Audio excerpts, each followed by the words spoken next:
Mesdames et messieurs, bonsoir et bienvenue dans cette émission spéciale consacrée à la visite d'État qu'entame aujourd'hui le président de la République française Emmanuel Macron au Maroc. Le chef de l'Élysée effectue cette visite de 3 jours avec Madame Brigitte Macron à l'invitation de Sa Majesté le roi Mohamed VI. Le chef de l'État français a été accueilli sur le parvis de l'aéroport de Rabat Salih par Sa Majesté le roi Mohamed VI, accompagné du prince héritier Moulay Hassan, du prince Moulay Rachid et des princesses Lalla Khadija et Lalla Myriam. Et comme le veut la tradition et conformément au protocole dû aux visites d'État, c'est au son de 21 coups de canon que Sa Majesté le roi Mohamed VI a accueilli son hôte de marque à l'aéroport de Rabat Salih, où ont également retenti les hymnes respectifs de la France et du Maroc.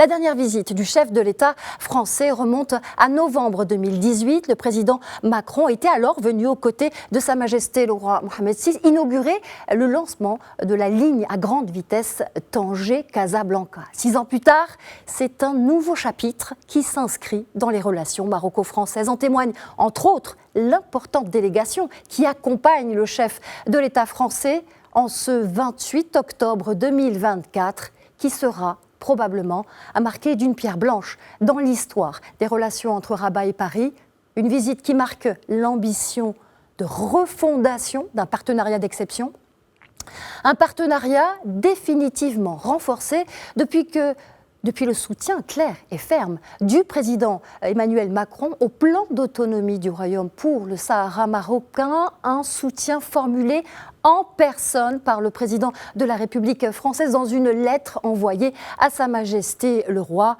à la très symbolique date du 30 juillet, célébration des 25 ans de règne du souverain. Ambition, enjeu, perspective d'un partenariat renouvelé entre le Maroc et la France. C'est ce que je vous propose d'explorer donc dans cette émission spéciale. Pour m'accompagner dans cette édition spéciale, plusieurs invités. J'ai le plaisir de recevoir Monsieur Abdeltef Komat, doyen de la Faculté des sciences juridiques, économiques et sociales de Casablanca. Bonsoir à vous. Bonsoir et merci pour l'invitation. Bienvenue. J'ai également le plaisir de recevoir Monsieur Ali El-Hareichi, doyen de l'Institut des sciences politiques, juridiques et sociales à Moudiapolis. Bienvenue à vous. Merci pour l'invitation. Également bienvenue. À Paris, c'est Emmanuel Dupuis qui est avec nous, qui nous fait le plaisir de nous rejoindre, président de l'Institut Prospective et Sécurité en Europe. Bonsoir à vous également et bienvenue. Bonsoir Nadia, bonsoir aux autres invités, dont ceux que j'ai vus il y a peu de temps à Casablanca, il y a quelques jours. Je vous propose un premier tour de table pour qualifier cette visite du président de la République française au Maroc. Une visite que l'on peut qualifier d'historique, je crois, à de nombreux points de vue. Ali El-Hareichi. Oui, tout à fait. D'abord, comme vous avez dit, c'est un partenariat d'exception et la visite du président français au Maroc est une visite d'exception aussi, est une visite historique qui marque le sceau de l'amitié en fait entre le Maroc et la France. C'est une amitié séculaire. Et puis les relations maroco-françaises s'inscrivent dans un partenariat permanent, dans la permanence, et non pas seulement une relation linéaire qui entre deux États, une relation bilatérale normale, mais de la permanence avec toujours des perspectives d'avenir. Et là, nous sommes en train de voir effectivement que cette relation, malgré tout ce que peut avoir, la permanence, elle est là, et les perspectives d'avenir pour toujours un avenir prospère pour les deux pays, les deux nations. Et aujourd'hui, avec cette visite, elle est consacrée par la visite du président français au Maroc. Et on reviendra, Ali El-Hareichi, effectivement, sur cette permanence dont vous parlez et de la dimension tant dans ce partenariat d'exception. Je me dirige à Paris, vers vous, Emmanuel Dupuis, pour vous demander un premier mot, justement, sur les enjeux de cette visite d'État qu'entame aujourd'hui le président français au Maroc, avec ce petit rappel historique. Il y a 25 ans, c'est à la France que Sa Majesté le roi Mohamed VI avait réservé son tout premier déplacement officiel à l'étranger. Il avait alors été accueilli par le président Chirac. C'était en mars 2000. Oui, je crois que tout est important dans ces visites. Le symbole fait partie et le protocole en fait partie. Le nombre symbolique, le nombre important de la délégation, 122 personnes, qui sont très diversifiées, la haute fonction publique, le monde scientifique, le monde artistique, le monde culturel, les chefs d'entreprise, bien sûr, le monde associatif. D'une certaine façon, cette visite répond à ce que le roi Mohamed VI, le 14 octobre, avait évoqué, en disant que la profondeur d'un pays, ce sont ses forces vives. En prenant appui sur ses forces morales, sur sa société civile, sur le monde académique, je crois que cette visite est parfaitement représentative de la manière dont la France et le Maroc entendent la réengager. Néanmoins, soyons quand même un peu prudents. Cette relation est certes linéaire, je ne dirais pas qu'elle remonte à 1300 ans, mais en tout cas, il y a eu des hauts et des bas. Nous sortons d'une situation dans laquelle la relation a connu des scories, sans remonter à l'affaire Amouchi de 2014, sans remonter à la crise des visas de 2021, sans remonter, il y a encore quelques mois, à la manière dont la France exigeait une prise en compte plus ferme de l'obligation d'accueil des personnes obligées de quitter le territoire français. Il y a eu un certain nombre de malentendus. Donc cette visite va permettre sans doute d'aplanir les choses et de repartir sur une meilleure base. Mais je crois qu'une visite ne peut pas réduire les irritants ou les malentendus. Et je crois que c'était important que le président français vienne au Maroc, et non pas le contraire. Il était important que cette date advienne 25 ans après que le président Chirac était rendu, comme vous l'avez évoqué. Il était important de rappeler que le président français honore ainsi 25 ans d'un règne dans lequel la France et le Maroc ont connu bien des convergences, en tout cas beaucoup plus de coopération ou de facteurs de coopération que de risques de malentendus. Mais encore une fois, ayons au moins l'honnêteté de penser que nous sortons d'une crise et que désormais il faut aplanir un certain nombre de différends, mais je pense qu'on y reviendra. Nous y reviendrons, mais d'abord, je me tourne vers Abdelatif Komat pour lui demander son premier commentaire sur cette visite historique du président Macron au Maroc. Il est historique sur plusieurs plans. Tout d'abord, en fait, il y a cette cérémonie d'accueil qui en fait démontre justement ce lien. En fait, ces symbiose entre la monarchie et le peuple marocain, mais la manière avec laquelle Sa Majesté, sa famille, mais également le peuple a accueilli cet invité d'honneur aujourd'hui, certainement est la marque de cette transformation que nous sommes en train de vivre. Nous la vivons en fait dans un contexte qui est en train de changer, où l'environnement change, mais également le Maroc change, et la France est intéressée, bien sûr, d'être partenaire d'un allié stratégique, d'un allié de confiance. Aujourd'hui, le Maroc a des stratégies, le Maroc a une position au niveau de l'Afrique, et puis le Maroc aujourd'hui avance au niveau de sa cause nationale, qui est le Sahara marocain, et donc tout cela fait qu'en fait, il y a un environnement qui est favorable pour qu'il y ait cette symbiose, cette confiance mutuelle entre ces deux grands pays pour un avenir aussi meilleur qu'il l'a été dans le passé. Il faut rappeler que c'est une relation historique. D'ailleurs, en fait, le premier ambassadeur de la France au Maroc date du XIVe siècle. Et donc là, on ne parle pas d'une relation, je dirais, périodique, ou d'une relation, comme l'a dit Sel Harichi, qui est en fait ponctuelle. C'est une relation qui est dans la durée, qui a derrière elle plusieurs siècles, mais surtout, il se projette vers l'avenir, mais en fait avec beaucoup plus de confiance et beaucoup plus de ténacité pour transformer en fait cette volonté en des projets concrets qui seraient bien sûr dans l'intérêt des deux pays, mais également le prolongement de ces pays, de nos deux pays vers l'Afrique et d'autres régions du monde. Nous en parlerons effectivement. Alors avant de poursuivre le débat avec vous, messieurs, je vous propose de rejoindre notre envoyé spécial, Myriam Khamlichi, à Rabat, pour revenir justement sur cette visite. Bonsoir Myriam. Bonsoir Nadia, bonsoir chers téléspectateurs. Alors parlez-nous des derniers développements et de cette visite du président Macron dans le Royaume. Qu'est-ce que vous pouvez nous dire qu'on aurait peut-être pas eu le temps de développer encore? Emmanuel Macron et son épouse donc Brigitte Macron sont bien arrivés aujourd'hui en fin d'après-midi à Rabat. Sa Majesté le roi Mohamed VI a reçu le chef de l'État français et la première dame. Le souverain était accompagné de son Altesse royale, le prince Moulay Hassan, le prince Moulay Rachid, ainsi que les princesses Lalla Khadija et Lalla Maryam. La délégation, vous l'avez dit, qui accompagne le couple présidentiel est la plus importante à ce jour. Membres du gouvernement, de l'Assemblée, du Sénat français, les patrons des plus grosses entreprises ainsi que des personnalités donc emblématiques du monde du sport et de la culture.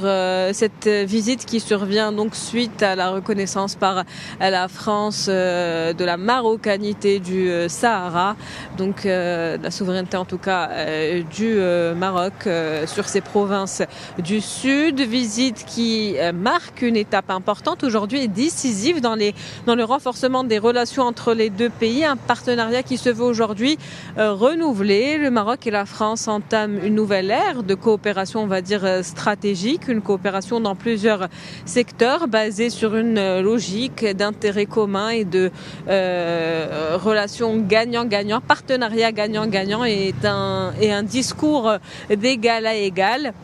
Les enjeux, vous l'avez dit Nadia, sont multiples, importants, diplomatiques, politiques et économiques, des liens donc solides et forts qui unissent les deux pays.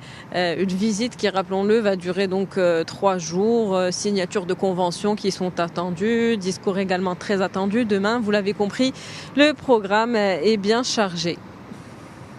Madame Khamlichi, pour ces précisions. Alors, je pense que le nouveau départ de cette relation entre Rabat et Paris a clairement été cette lettre du président Macron envoyée à Sa Majesté le 30 juillet dernier, lettre dans laquelle le chef de l'État exprime un soutien ferme et clair au plan d'autonomie du Royaume sur son Sahara. Je vous propose d'écouter sur ce point un extrait de l'intervention de Jean-François Pauly, directeur de l'Observatoire de droit méditerranéen et de géopolitique. On écoute et on regarde. Les enjeux sont des enjeux géopolitiques. La question du Sahara marocain est un enjeu essentiel. La France est membre du Conseil de sécurité des Nations Unies. On va avoir d'ici la fin du mois, donc très rapidement, la remise du rapport sur le Sahara marocain par l'envoyé spécial du secrétaire général. Donc cette prise de position et cette visite du président Macron s'inscrivent dans une continuité du soutien de la France en tant qu'acteur essentiel dans la communauté internationale à la marocanité du Sahara. Donc ça va envoyer un signal important à l'ensemble de la communauté internationale et ce soutien de la France est très important. Ce soutien est très important, comme sont importants les liens entre la France et le Maroc étant un acteur stratégique en Afrique du Nord et pour l'ensemble de l'Afrique. Et d'ailleurs, la France l'a bien perçu, puisque le président Macron a pu indiquer que la relation de la France avec le Maroc participait d'une vision stratégique. Alors, ce nouveau point de départ, c'est la pierre angulaire de ce partenariat et entre la France et le Maroc. Priorité au direct, tout de suite on me dit que c'est l'heure des signatures des accords entre la France et le Maroc. On le voit sur ces images. Donc, Sa Majesté, le roi Mohamed VI, aux côtés du président de la République française, Emmanuel Macron, qui sont donc en train de procéder à la signature de tout un protocole d'accord. Nous n'avons pas encore les détails. Ça ne saurait tarder, mais on sait d'ores et déjà que de nombreux domaines de coopération existent déjà depuis longtemps entre Paris et Rabat. Un partenariat économique, évidemment, on va en parler avec vous, Monsieur Komat, mais aussi politique, sécuritaire, migratoire, transition énergétique, les enjeux liés aussi à l'environnement. Et donc, sans oublier aussi la culture et le sport. Et Dieu sait que c'est important avec les perspectives qui attendent donc le Royaume du Maroc à horizon 2025 et 2030. On assiste à cet échange de protocoles d'accord en direct et à cette poignée de main entre Sa Majesté, le roi Mohamed VI et le président de la République française. À ces images auxquelles vous assistez en direct, chers téléspectateurs. Un moment historique entre Rabat et Paris, un nouveau départ entre ce partenariat d'exception.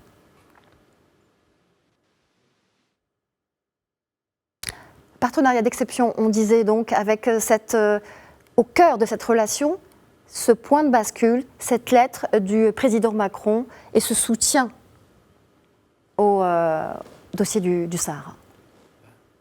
D'abord, c'est un tournant historique. Il faut dire que c'est vrai que la France, depuis 2007, depuis que le Maroc a proposé le plan d'autonomie, a toujours soutenu d'une manière implicite. Et les membres du Conseil de sécurité, il ne s'est jamais opposé au-dessus du Maroc, mais son soutien a été implicite.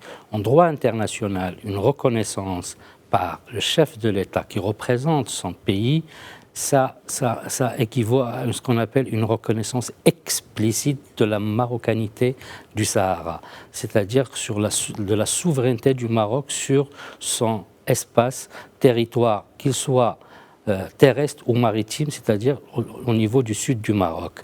Et ça, c'est très important. Donc, après un gel entre le Maroc, une crise, mais cette reconnaissance par le chef d'État français, et donc le chef de l'État qui est élu par les Français, qui est représentant des Français, est une reconnaissance très importante, d'autant plus que la France fait partie du Conseil de sécurité et que, comme cela a été cité tout à l'heure, qui décide chaque année, c'est-à-dire par rapport aux résolutions qui sortent chaque mois d'octobre par rapport à la MINURSO, par rapport à la question du Sahara marocain. Donc cette reconnaissance, elle est très importante et elle marque ce tournant. Il marque ce tournant parce que, tout à l'heure, comme j'ai dit, la permanence entre le Maroc et la France, ça a toujours cette relation, il a toujours... Cette amitié, elle existe. Il y a des hauts et des bas, mais les perspectives d'avenir ont toujours été tracées pendant même les moments de crise. Et ils se renouvellent.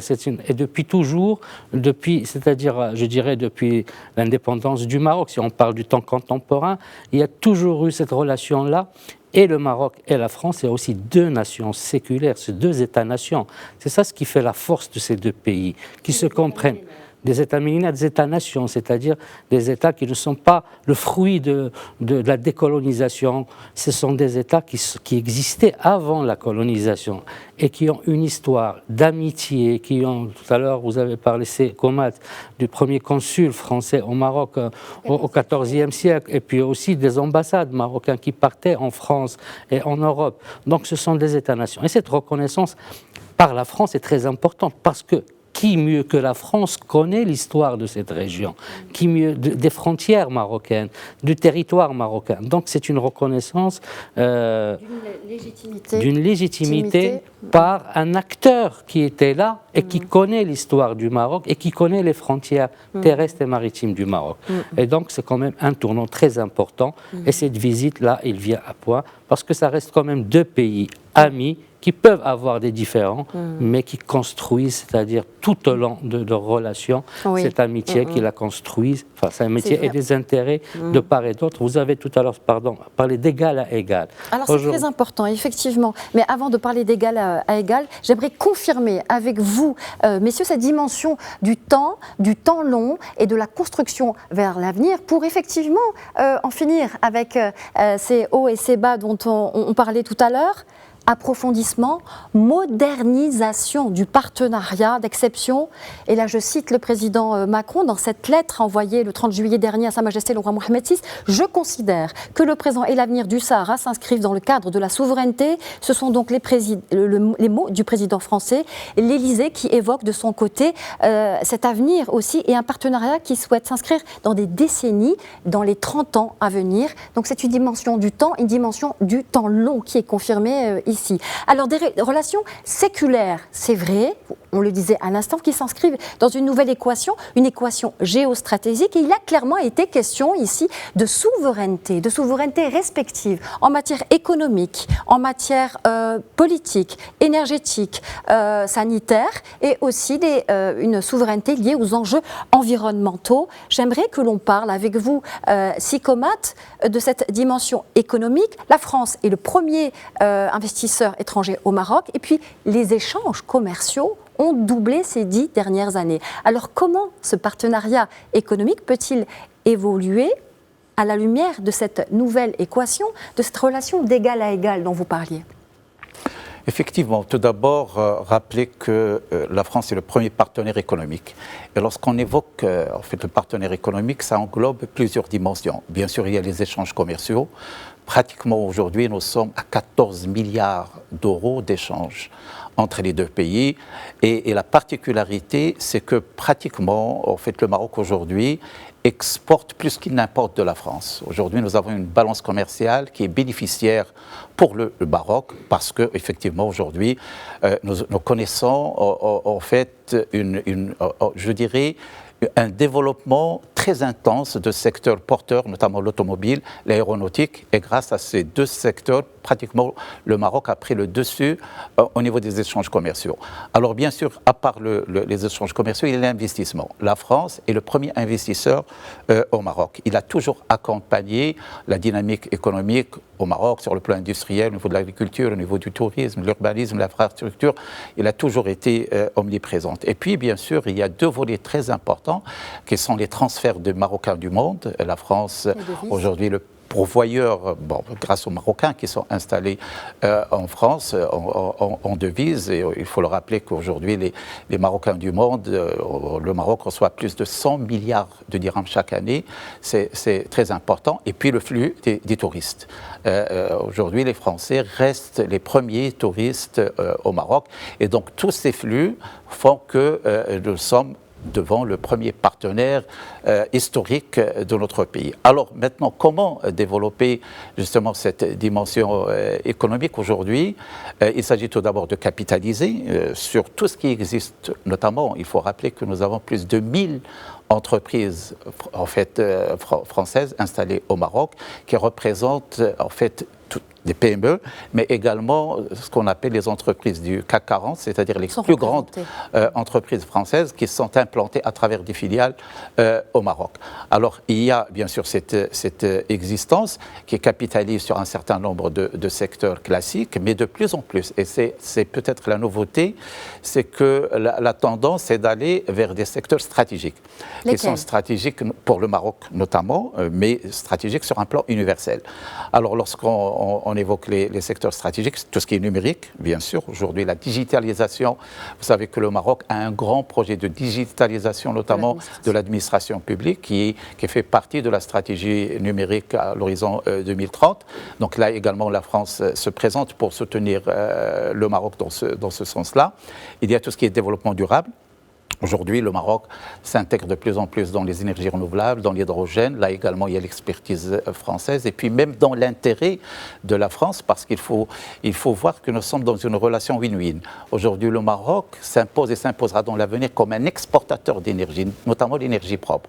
Vous savez que le Maroc a été le premier partenaire de l'Europe en ce qui concerne la stratégie de développement durable. Donc, l'ancien ministre, sur ce point, je vous coupe rapidement, Sikomat, l'ancien ministre que nous avons eu sur notre antenne ici, Jean-Louis Borloo, disait précisément que le Sahara, les provinces sahariennes, est déjà le hub énergétique du monde. C'est quand même pas rien. Oui, en fait, en termes d'hydrogène vert, le Maroc s'impose comme les 3 ou 4 premiers pays au niveau mondial à haut potentiel en matière d'hydrogène vert. Donc, en fait, vous savez que le Sahara regorge notamment de sources d'énergie propres, notamment le soleil. Et aujourd'hui, nous faites l'éolien et nous avons toute une stratégie pour notamment produire l'électricité à hauteur de 52% sur la base de l'énergie propre. Et donc, c'est une stratégie aujourd'hui très tracée par le Maroc pour laquelle la France, bien sûr, est prédisposée à développer des joint ventures, des investissements dans ce cadre-là. Et bien sûr, il y a le volet infrastructure. Vous avez évoqué la Coupe du Monde, notamment de 2030. Et le Maroc, aujourd'hui, a un éventail en fait, de projets infrastructurels sur lesquels la France, bien sûr, peut développer des projets. Et puis également, il y a la mobilité. La mobilité, vous savez que déjà, tout à l'heure avec Sel Harichi, on a fait le trajet Casa-Tanger en 2 heures, Al-Borak. C'est une expérience qu'aujourd'hui réussit au Maroc et on est en train de prolonger vers Marrakech, vers Agadir. Donc il y a tout un potentiel de développement dans le secteur de la mobilité pour dire qu'aujourd'hui, en fait, l'étendard est très large en termes de coopération, aussi bien sur des secteurs classiques, il s'agit de renforcer notamment l'agriculture, la question de l'eau également qui est une priorité, et puis aller vers des secteurs porteurs pour l'avenir qui aujourd'hui forment ce qu'on appelle les secteurs stratégiques du Maroc et les chaînes de valeur et les nouveaux métiers mondiaux du Maroc. On va prendre la direction de Paris maintenant avec Emmanuel Dupuis. Rebonsoir Emmanuel Dupuis. Bonsoir, je suis là. J'aimerais évoquer avec vous cet objectif, cette ambition qui a été exprimée tout récemment par l'Élysée et qui concerne l'objectif partagé commun de transformer rapidement ensemble la scène internationale. Paris, Rabat, ensemble pour transformer de manière rapide la scène internationale. C'est un objectif et une ambition très forte exprimée de la part de l'Élysée. Vous parliez tout à l'heure d'une crise qui est dépassée, des malentendus. Là, c'est définitivement une ambition commune qui manifeste clairement un partenariat d'exception. J'aimerais que vous me parliez de cette ambition de transformer la scène internationale. Je serais un peu plus modeste. Je pense que le président Macron, quand il s'est exprimé ainsi lors de la 79e Assemblée générale des Nations unies, a évoqué le fait que la France avait une responsabilité qui vise à tendre vers une justice internationale ou une justice de la représentativité internationale qui fait qu'il est anormal, alors que nous sommes dans un continent d'avenir, que ce continent ne soit pas représenté. Donc bien sûr que la France soutiendra l'initiative d'élargir le Conseil de sécurité des Nations unies. Néanmoins, un peu d'histoire s'impose. Ce n'est pas la France qui l'a proposé, mais c'est l'Allemagne, le Japon, c'est les États-Unis qui vont l'imposer. Bien sûr, je m'inscris dans la logique de cette visite historique, mais en rappelant quand même que la France a un peu tardé, cette décision de la reconnaissance de la marocanité du Sahara a attendu 4 ans après celle des États-Unis, décembre 2020, une des dernières legs du président Donald Trump. Je rappelle qu'en mars 2022, l'Espagne, avec Pedro Sanchez, est allé dans cette direction également. Je rappelle que d'autres pays européens, on pourrait faire la liste, mais c'est une liste à l'après-vert, mais tant mieux d'ailleurs, l'Allemagne, la Belgique, l'Autriche, Chypre, le Luxembourg, la Slovaquie, les Pays-Bas, la Hongrie ont fait de même. Donc la France n'est pas seule. Par contre, il s'agit de rattraper le retard. C'est un partenariat d'exception qui désormais mérite des signaux et qui ne sont pas que des signaux faibles, qui sont des concrétisations. Bien sûr qu'il faut que la France soutienne une résolution qui adviendra d'ici quelques jours pour aller un peu plus loin que la résolution 2703 du 30 octobre 2023 qui consacrait déjà l'idée sur laquelle l'autonomie était une, et pour ne pas dire la solution de la dévolution des pouvoirs dans les provinces du Sud. Il faut que la France aussi ne commette pas l'erreur qu'elle avait faite en 2020 en n'appuyant pas suffisamment les accords d'Abraham qui avaient fait du Maroc un pivot dans la normalisation en direction d'Israël et en même temps dans son rôle pour le soutien aux 2 États. Je crois que la France se tromperait si elle n'appuyait pas l'initiative royale telle qu'elle a été proposée en novembre de l'année dernière autour de la façade atlantique. Je crois que la France ne doit pas avoir peur de s'appuyer sur le Maroc pour reconquérir le continent africain. Voilà un partenariat win-win, comme vous le disiez, ou gagnant-gagnant. Mais ce sont donc des signaux qui doivent être pris en compte de part et d'autre. On ne s'attend pas à ce que la France remplace à elle toute seule l'ensemble des partenaires économiques que vous avez cités pour que le Maroc obtienne la mixité énergétique qui est son ambition, en l'occurrence pour atteindre les 52% d'ici 2030. D'ailleurs, elle va sans doute les dépasser eu égard à l'excellence de son investissement, notamment dans les cadres de l'hydrogène vert et son ambitieux programme à l'horizon 2030. Et donc, il faut que la France fasse partie des entreprises qui, par ailleurs, sont déjà présentes, notamment celles des Émirats arabes unis qui ont déjà investi dans le cadre de l'hydrogène vert. Il faut que la France prenne en compte le fait que le Maroc a beaucoup à proposer dans l'intégration régionale, dans une situation ou dans un momentum dans lequel le continent africain se cherche un nouveau parrainage, se cherche de nouvelles coopérations. Il n'est pas question de réinventer le principe d'une souveraineté qui viendrait du Nord, mais il s'agit évidemment de penser les convergences verticales entre le nord du continent européen, le nord du continent africain et puis évidemment le sud de ce même continent. Alors ce momentum, justement, on va y revenir tout de suite avec de nouvelles images qui nous parviennent. Donc, de Rabat avec la signature des accords stratégiques. Est-ce qu'on peut avoir... donc les images de la signature de ce protocole d'accord, plusieurs accords stratégiques donc, qui ont été signés entre les deux pays. Nous n'avons pas encore les détails de ces accords. Pour l'instant, nous faisons vivre ces images historiques de la signature de ces accords stratégiques. Nous reviendrons plus tard sur le contenu de ces accords. Et puis surtout, on va revenir avec vous, si vous le voulez bien, Ali El-Hareichi, sur cette souveraineté qui est liée aussi, on en parlait tout à l'heure avec Dominique Dupuis aussi, des enjeux environnementaux. On se souvient que la COP22 de Marrakech avait précédé la COP de Paris. Il y a des enjeux et des objectifs communs. Comment peut se faire cette complémentarité? Les enjeux sont complémentaires, les agendas ne sont pas tout à fait les mêmes. Quand on parle d'abord d'enjeux environnementaux, le Maroc s'inscrit déjà en organisant la COP22, aussi en participant à toutes les COP, le Maroc s'est inscrit dans le souci du monde aujourd'hui, c'est-à-dire la protection de l'environnement. Donc, les enjeux environnementaux qui peuvent lier le Maroc et la France. Le Maroc s'est inscrit aussi dans le mix énergétique. Le Maroc est un pays qui n'a pas d'énergie fossile, mais c'est un pays qui a beaucoup d'intelligence et beaucoup de richesses naturelles, c'est-à-dire qu'on peut exploiter. Il y a le soleil, il y a le vent, et aussi il y a la technicité de le Maroc. Et comme a dit Sikomat, fait partie des 4 pays qui maîtrisent tout ce qui est en rapport avec l'hydrogène vert. Donc, cet enjeu environnemental, quand on produit de l'énergie propre, déjà on s'inscrit dans ces enjeux de la protection de l'environnement. Donc, la France peut bien sûr participer avec le Maroc, cela a été dit. Il y a d'autres partenaires. Le Maroc il est ouvert à tous les partenaires, à tous les amis pour réussir cet enjeu-là, que ce soit au niveau de toutes ces provinces, parce que tous les territoires du Maroc appartiennent au Maroc, que ce soit quand on vient au nord, on voit les éoliennes, quand on va vers le Sahara, on voit l'énergie solaire, l'hydrogène, et on voit aussi bien sûr les éoliennes. Quand on va bien sûr la plus grande station en Afrique au monde, je pense c'est la station Nord, qui est au niveau aussi de l'est du Maroc.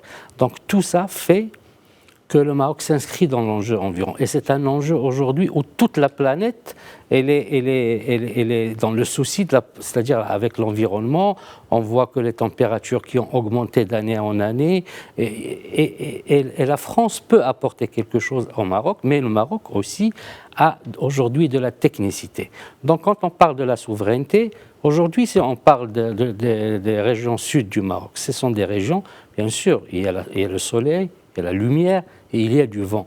Donc il peut y avoir une exploitation avec la France et avec d'autres partenaires aussi pour essayer de produire encore de l'énergie propre au niveau de ces régions-là, comme cela se fait déjà dans d'autres régions et même dans ces régions-là. Et tout à l'heure, on a parlé aussi du transatlantique ou de l'ouverture du Maroc par l'Atlantique, c'est-à-dire en parlant de la souveraineté de Dakhla. Priorité au direct, Ali El-Hareichi, avec les images de signature en direct des accords stratégiques. Nous voyons donc à l'écran les signatures donc entre les différents ministres.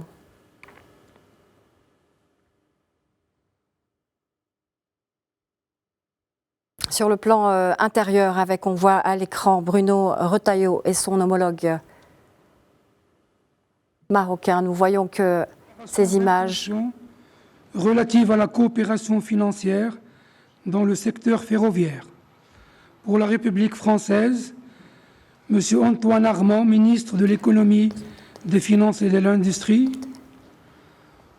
Pour le Royaume du Maroc, Mme Nadia Ftah, ministre de l'Économie et des Finances, et M. Rabi Al-Khlih, directeur général de l'Office national des chemins de fer.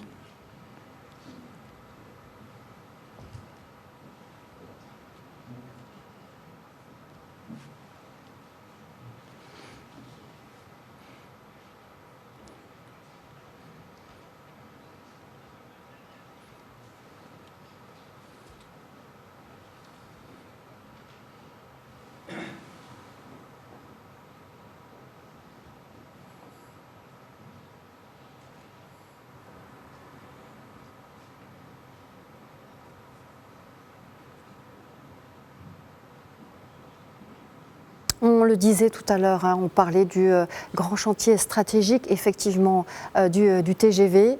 On en a l'illustration ici dans le domaine ferroviaire, avec ces images en direct d'accords stratégiques entre la France et le Maroc. On va continuer à faire vivre ces document est un contrat images d'assistance entre l'Office national des chemins de fer et la société Sistra Aegis. Pour la République française, M. Laurent Germain, directeur général d'Aegis. Et pour le Royaume du Maroc, M. Mohamed Rabi Khlé, directeur général de l'ONCF.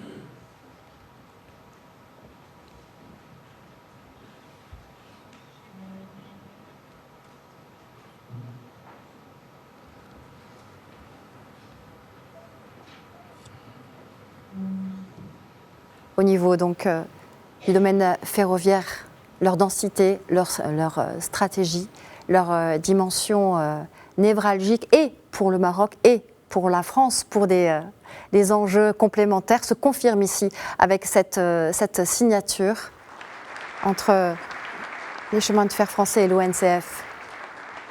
Des images qui, je vous rappelle, sont en direct. Contrat de fourniture des appareils de voie entre l'Office national des chemins de fer et la société Vosloo-Cogifer. Pour la République française, M. Bertrand Grispéré, président du directoire de la société Vosloo, et pour le Royaume du Maroc, M. Mohamed Rabi Khlé, directeur général de l'ONCF.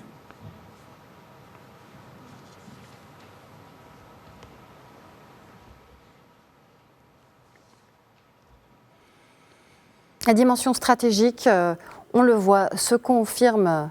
On aura les détails, je pense, dans quelques instants sur toute cette série d'accords qui, on le voit en direct, pour l'instant, se concentrent aussi et surtout dans le domaine ferroviaire. Des accords stratégiques, on sait que toute la ligne jusqu'à Marrakech donc, est en projet.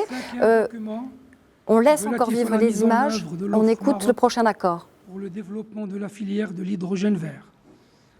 Pour la République française, M. Patrick Pouyanné, directeur général de Total Energy, M. David Corchia, directeur général de Total Energy H2, et pour le Royaume du Maroc, M.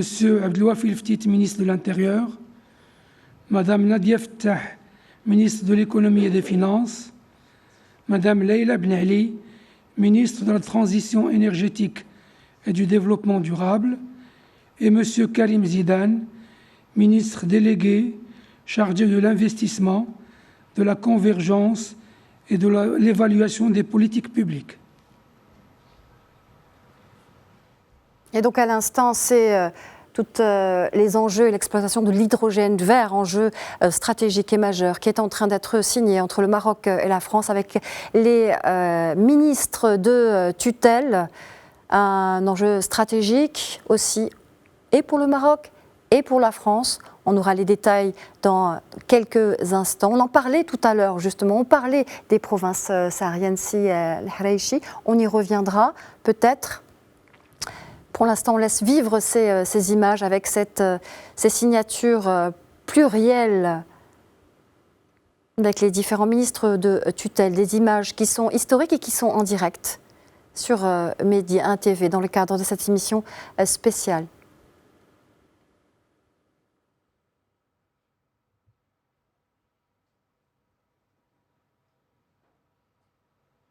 Des accords stratégiques donc entre les deux pays.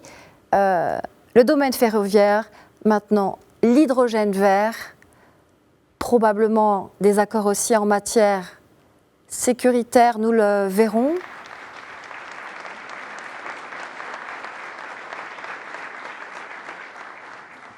Le 6e document est relatif à un partenariat stratégique sur la coopération énergétique, la connectivité et la transition énergétique. Pour la République française, Madame Olga Givernet, ministre déléguée chargée de l'énergie, et Madame Leïla Ben Ali pour le Royaume du Maroc, ministre de la Transition énergétique et du développement durable. On le disait tout à l'heure, effectivement, en votre compagnie, la coopération énergétique, la connectivité aussi, un double enjeu aussi qui est névralgique pour les deux pays, tant au niveau des provinces sahariennes que pour la France aussi. Et c'est intéressant de voir aussi quelle sera l'approche de la France qui ne veut pas s'affranchir du nucléaire. Donc ce serait intéressant de voir. On continue avec ces images en direct de signature d'accords stratégiques entre la France et le Maroc dans le cadre de cette visite du chef de l'État au Maroc. On laisse vivre ces images en direct, des images historiques que l'on vous retransmet. Le 7e document est un protocole d'accord entre le gouvernement du Royaume du Maroc et la société Safran pour la mise en place d'un site de maintenance et de réparation de moteurs d'avion. Pour la République française, M. Ross Makines, président du conseil d'administration de Safran, et pour le Royaume du Maroc, M. Riyad Mzour, ministre de l'Industrie et du Commerce, et M. Karim Zidane, ministre délégué chargé de l'investissement, de la convergence et de l'évaluation des politiques publiques. Le domaine de l'aéronautique, donc, qui est désormais sur la table de cette cérémonie officielle de signature stratégique entre la France et le Maroc.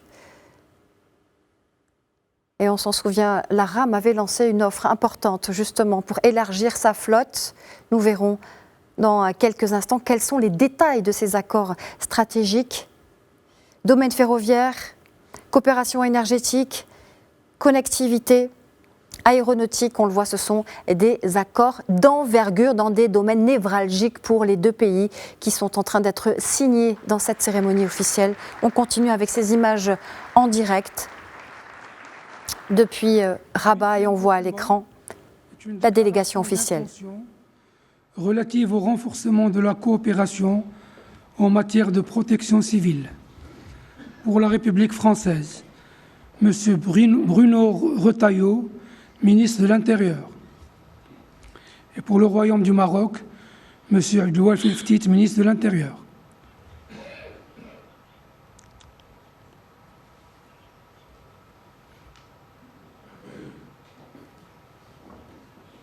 Autre domaine de coopération, autre protocole d'accord de signature stratégique, celui de la protection civile entre la France et le Maroc. C'est un domaine qui est prioritaire aussi. On en parlera tout à l'heure dans le cadre de cette visite du chef de l'État français au Maroc. Une visite d'État, je vous le rappelle, une visite qui dure 3 jours. Poignée de main entre les deux ministres. Le 9e document est une déclaration d'intention relative au renforcement de la coopération en matière de lutte contre les feux d'espace naturel. Pour la République française, M. Bruno Retailleau, ministre de l'Intérieur, et pour le Royaume du Maroc, M. Abdel Ftit, ministre de l'Intérieur.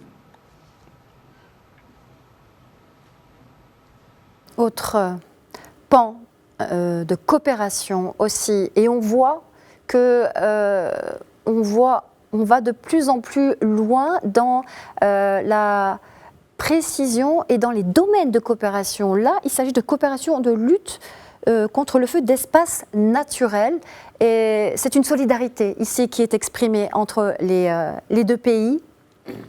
Et Dieu sait que cet été, les feux ont été dévastateurs.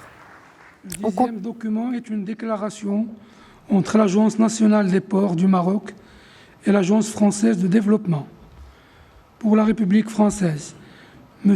Rémi Rioux, directeur général de l'Agence française de développement, et pour le Royaume du Maroc, M. Nizar Baraka, ministre de l'équipement et de l'eau.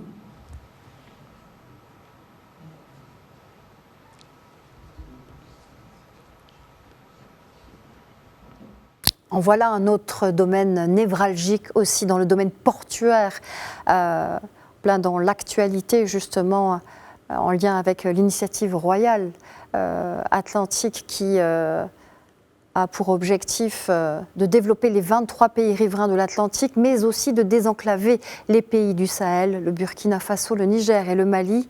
Cela fait partie des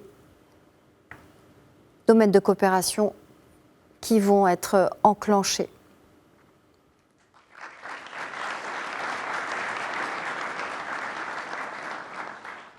Le 11e document est un protocole d'entente dans le domaine de l'eau. Pour la République française, M. Thani Mohamed Souilhi, secrétaire d'État chargé de la francophonie et de partenariats internationaux, et M. Rémi Rio, directeur général de l'Agence française de développement. Pour le Royaume du Maroc, M. Nizar Baraka, ministre de l'équipement et de l'eau, et M. Fawzi El-Qja, ministre délégué chargé du budget.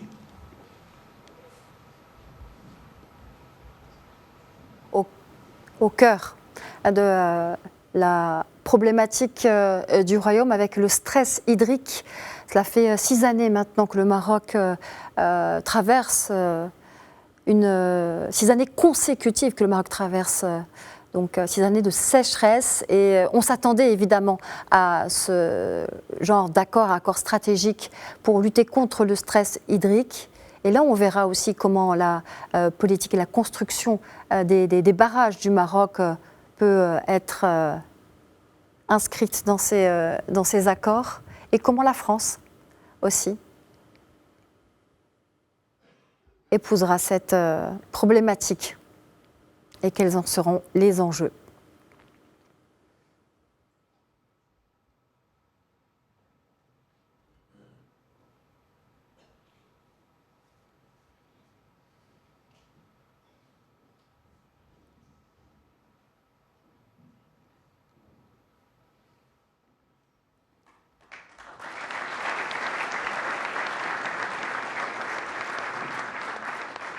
Le 12e document est une déclaration d'intention franco-marocaine pour la coopération dans l'éducation 2024-2026. Pour la République française, Madame Anne Gentet, ministre de l'Éducation nationale, Monsieur Patrick Hetzel, ministre de l'Enseignement supérieur et de la Recherche, et pour le Royaume du Maroc, Monsieur Mohamed Saad Barrada, ministre de l'Éducation nationale, du préscolaire et des sports. Et voilà, donc l'éducation qui fait partie des secteurs stratégiques également, des accords qui sont signés entre les ministres de tutelle. Et c'est vrai que l'Élysée avait parlé aussi, comme axe majeur de la visite du président Macron aussi, de s'adresser aux générations futures. Et qui dit génération future dit évidemment pilier dans l'éducation et l'enseignement supérieur. La jeunesse marocaine est concernée ici. Nous ferons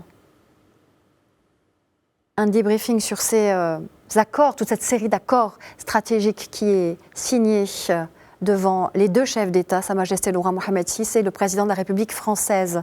Des accords de dimension stratégique, et pour l'instant, c'est l'éducation qui est sur la table du protocole de signature de ces accords.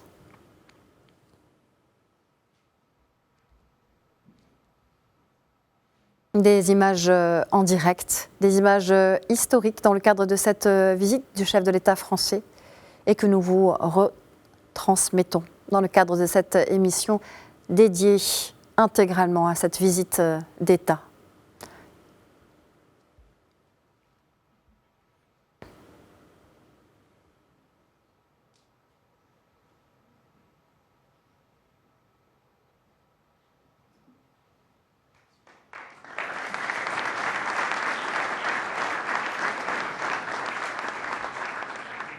Le 13e document est un accord cadre dans les domaines agricoles et forestiers. Pour la République française, Madame Annie Genevard, ministre de l'Agriculture, de la Souveraineté alimentaire et de la Forêt. Pour le Royaume du Maroc, Monsieur Ahmed El Bouari, ministre de l'Agriculture, de la pêche maritime, du développement rural et des eaux et forêts.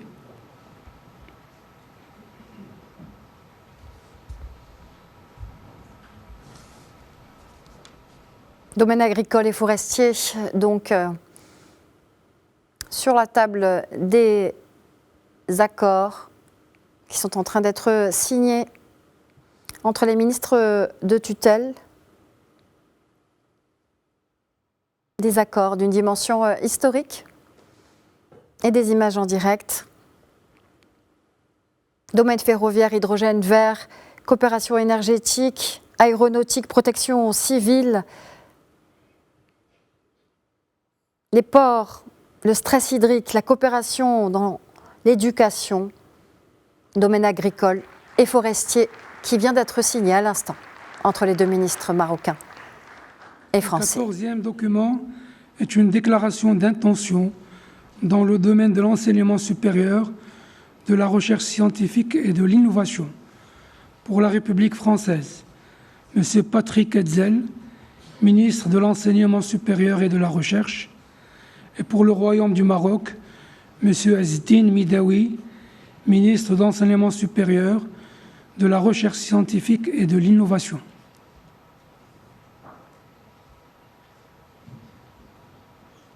Qui dit génération future dit enseignement supérieur et innovation aussi. Et on sait à quel point c'est important parmi les portefeuilles névralgiques et tout récent aussi au sein du nouveau gouvernement marocain. Parmi les nominations faites, il y a la digitalisation et cette experte en intelligence artificielle, Madame Amel Serrouchni également, qui a été chargée de ce dossier de la digitalisation et de la réforme de l'administration.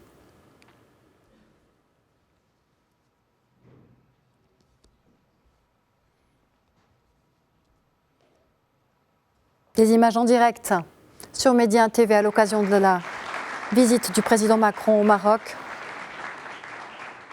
Le 15e document est une déclaration d'intention relative à la coopération culturelle.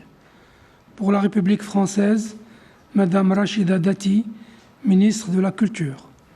Et pour le Royaume du Maroc, Monsieur Mohamed Mehdi Ben Saïd, ministre de la Jeunesse, de la Culture et de la Communication.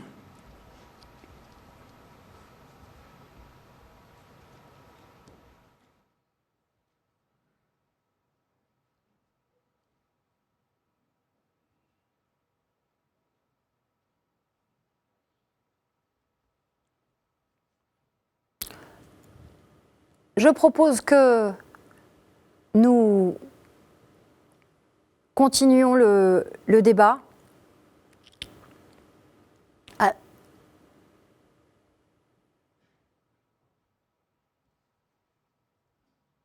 Nous allons poursuivre encore donc, me dit-on, ces images en direct, ces images historiques. Il reste encore quelques accords stratégiques. Le 16e document est une déclaration d'intention relative au soutien et à la structuration de l'écosystème de l'industrie culturelle et créative du jeu vidéo. Pour la République française, M. Jean-Noël Barrot, ministre de l'Europe et des Affaires étrangères, et Mme Rachida Dati, ministre de la Culture. Et pour le Royaume du Maroc, M. Mohamed Mehdi Ben Saïd, ministre de la Jeunesse, de la Culture et de la Communication. On parlait de la dimension du temps, on parlait de l'avenir. C'est un domaine d'avenir là qui est en train d'être signé sur la table des accords, celui de l'écosystème culturel et des jeux vidéo. Le Maroc a d'ailleurs abrité la toute première conférence et forum sur le gaming. Voilà, un avenir, un secteur d'avenir, première conférence, premier forum de ce genre en Afrique. Le vidéo game, donc, qui est un secteur stratégique, et c'est à la jeunesse que l'on parle, encore à la jeunesse française, à la jeunesse marocaine, à la jeunesse africaine, dans le cadre de cet accord stratégique qui est signé. dans le cadre de cette visite historique et de ces images que l'on vous retransmet en direct sur Média TV à l'occasion de ce renouveau et de ce partenariat d'exception entre Rabat et Paris. Rachida Dati et le 17e document Mehdi Ben Saïd. est un protocole d'accord sur la création d'un accélérateur d'investissement Maroc-France pour la République française. Monsieur Rémi Rioux, directeur général de l'Agence française de développement, Madame Isabelle Bébéard, directrice des affaires internationales et européennes BPI France, et Madame Marie-Laure Mazot, directeur général de STOA. Et pour le Royaume du Maroc, Monsieur Mohamed Ben Chaboun, directeur général du Fonds Mohamed VI.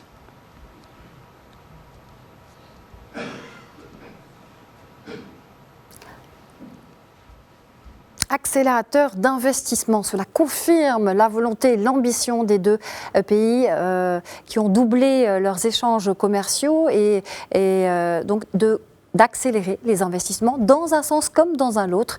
On en parlait avec vous, Sikomat, tout à l'heure, avec la Fondation.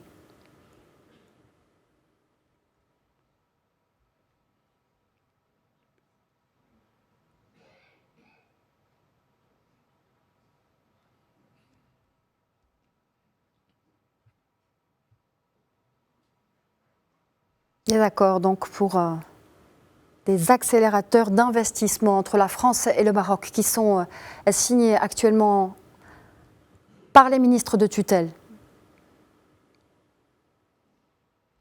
entre la France et le Maroc.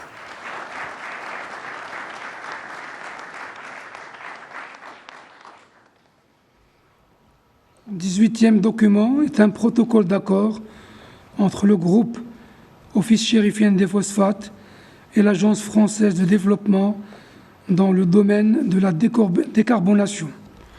Pour la République française, M. Rémi Rioux, directeur général de l'AFD, et Mme Isabelle Bébéard, directrice des affaires internationales et européennes BPI France. Et pour le Royaume du Maroc, M. Moustapha Tarrab, président directeur général du groupe OCP.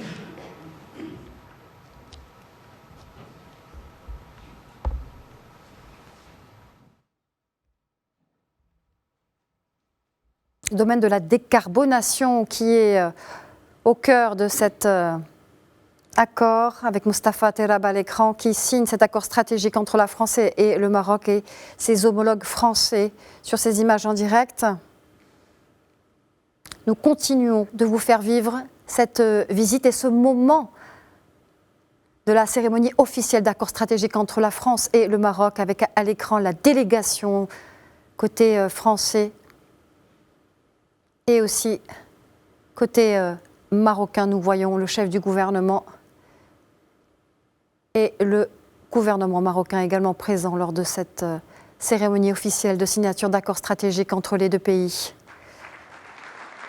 C'est le domaine de la décarbonation qui vient d'être signé à présent. Le 19e document est un accord de développement commun entre l'Office chérifien des phosphates et la société Engie, dans le cadre d'un partenariat dans le domaine de la transition énergétique.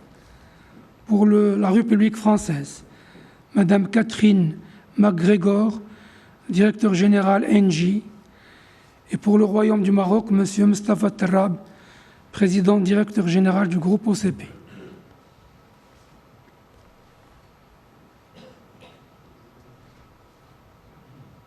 Transition énergétique qui fait partie évidemment des secteurs stratégiques, des secteurs d'avenir, tant pour la France que pour le Maroc, et avec des acteurs majeurs et incontournables, tant du côté marocain que du côté français. Donc, et cette signature d'accord qui va faire progresser les enjeux dans ce domaine stratégique, avec toujours ces images en direct que nous vous faisons vivre. Le 20e document est un protocole d'accord relatif à l'extension de la deuxième phase du parc éolien de Taza. Pour la République française, M. Bruno Fiot, directeur général délégué d'EDF Renouvelable. Et pour le Royaume du Maroc, M. Tariq Haman, directeur général de l'ONE. C'est encore d'énergie dont il est question ici dans le cadre de ces accords stratégiques. Une coopération, on le voit, d'État à État, mais ce sont aussi les territoires qui sont concernés, puisque l'on parle ici du parc éolien de Taza, qui parle aussi de l'expertise marocaine dans ce domaine et de la complémentarité des enjeux qui va se faire désormais dans cette nouvelle équation du partenariat renforcé entre la France et le Maroc.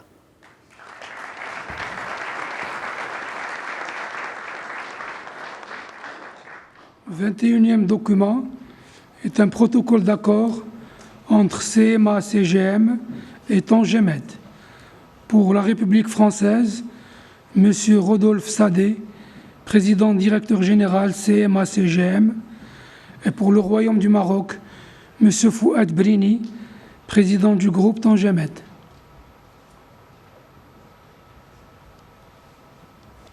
Il aurait été difficile de faire sans Tangemed dans le cadre de cette visite historique. Le port de Tangemed qui est rentré dans le top 20, précisément à la 19e place des ports mondiaux. Cette année, avec une progression, si je me souviens bien, de 13% par rapport aux autres ports mondiaux. Donc Tangemed à la table des signatures d'accords stratégiques également dans le cadre de cette cérémonie officielle. Le dernier document est un protocole d'accord relatif au Centre de recherche franco-marocain CRFM. Pour la République française, M. Antoine Petit, président directeur général du CNRS, Mme Nathalie Drak-Temam, présidente de Sorbonne Université. Et pour le Royaume du Maroc, M. Nourdin Mouaddib, président de l'Université internationale de Rabat.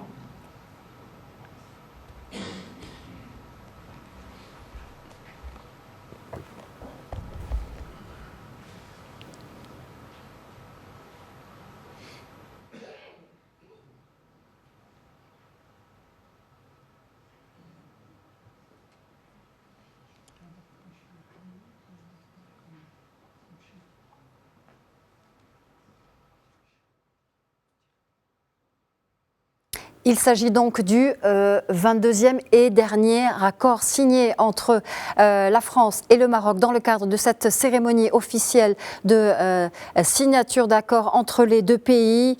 Accord d'envergure stratégique, domaine ferroviaire, hydrogène vert, coopération énergétique et connectivité. L'aéronautique évidemment, la coopération en matière d'éducation, la coopération en matière agricole et forestière également, protection civile, écosystème portuaire, question névralgique de l'eau, coopération de lutte aussi dans les espaces naturels, sans oublier aussi toute la transition et les différents secteurs énergétiques, la décarbonation. On a parlé du parc éolien de Taza, qui nous montre une coopération au niveau étatique, mais aussi au niveau des territoires. La jeunesse au cœur de ces accords aussi, sans oublier la culture, l'innovation, la recherche et les accélérateurs d'investissement. Merci infiniment d'avoir été avec nous, messieurs. Nous reviendrons dans nos émissions ultérieures sur ces accords. Nous avons donné la priorité au direct, au live, c'est important. C'est une visite historique. Ce sont des accords stratégiques et historiques. Nous reviendrons donc sur tous ces accords dans des émissions ultérieures, notamment à 22h sur la chaîne Maghreb et 23h également. Restez avec nous. Merci infiniment de nous avoir accompagnés. Merci à vous, Ali Al-Harichi, doyen de l'Institut des sciences politiques, juridiques et sociales de Moundiapolis. Merci à vous. Merci à vous, tout le plaisir est pour moi. Et merci également à Si Abdeltif Komat, donc, que j'ai eu le plaisir de recevoir également, doyen de la faculté des sciences juridiques, économiques et sociales de Casablanca. Merci à vous. L'information continue sur Média TV dans le cadre de cette couverture spéciale de la visite du président Macron au Maroc. Merci de nous avoir suivis. Excellente soirée sur Média.